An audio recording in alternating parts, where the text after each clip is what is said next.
on another high mountain, 1,400 meters in the Cevennes, and we really are in a very special place. You can tell it, of course, by these wonderful trees, formidable trees, and as if we didn't know it from that, here is the sign which tells us that we're in a remarkable area for the beech trees, and then this special area and how the beech were cut and why they were cut. Fantastic.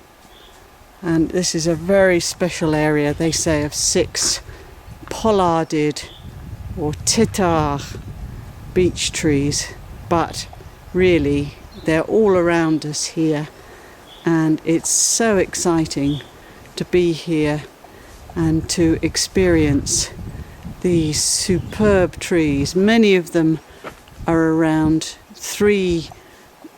just over 3 meters in girth, and they're talking about them being 300 years old, but full of lichens, and apparently they've done the fungi and the insects, so it'll be great to find out when we get back a little bit more about what they've discovered with these superb trees.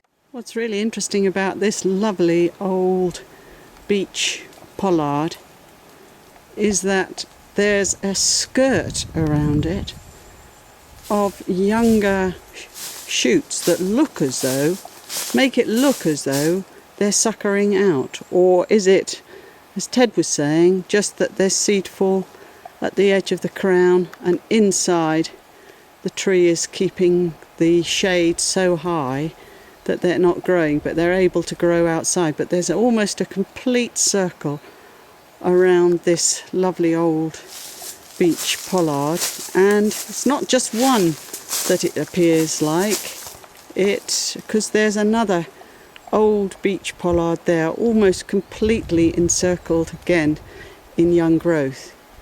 Now, from the management point of view, it worries me that the young growth will soon outcompete the old pollard, so that would be something to really look at in this location.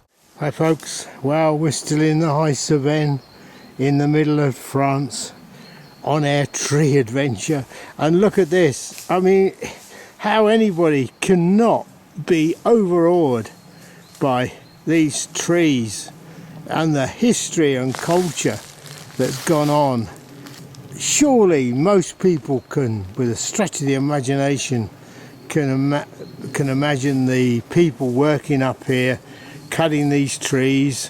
Whether they cut them in the snow or not, I don't know, but here they are.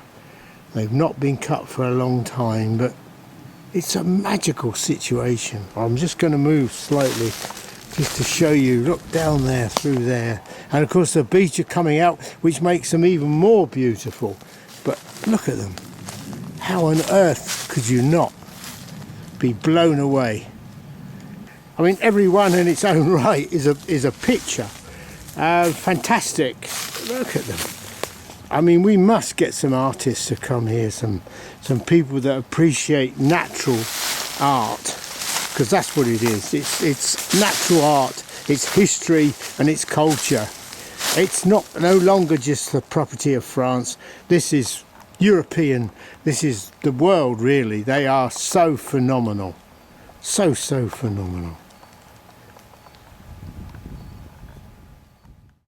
If there is such a place as tree heaven, then I think I must be almost there, because this is also what I would call Narnia too. Surely C.S. Lewis and surely Tolkien knew about such forests when they created their stories about Narnia and Mirkwood.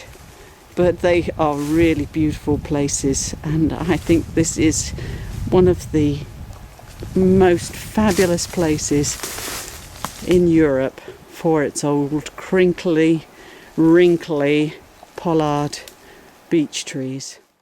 We just got to show you this because this is unbelievable, but if you look down here, this has been cut. So you've got a limb coming up, there's a small twig on it, so we know this is alive. And then if you go further up, it's fused up there with the other tree, so the sap actually is flowing down. It's got to come down to keep this limb alive and photosynthesize. And right the way down here, right the way down below this twig photosynthesizing, this limb is still alive. So the sap is going up and coming down, up the tree and down the limb. Yes! I think it's intriguing. I question myself because the tree on the left has been cut in an old traditional way, and I think it's got full of character and it's a beautiful little tree. But look at this modern cut here. It's so grotesque, it's so ugly. The way it just plays no concern for the tree at all. It's just hack off the branches for whatever reason and leave it looking in a poor condition. And I think it's very sad that we haven't got the traditional way of cutting that leaves trees looking really rather special. You look up here and it's like a magical forest. Wonderful. And yet just over there is the recycling area and the cars parked and more cars and the ski area and these fantastic trees in amongst all the car parking of this major ski area in the Cevennes. But just right next door to it are these magical forest areas of beech.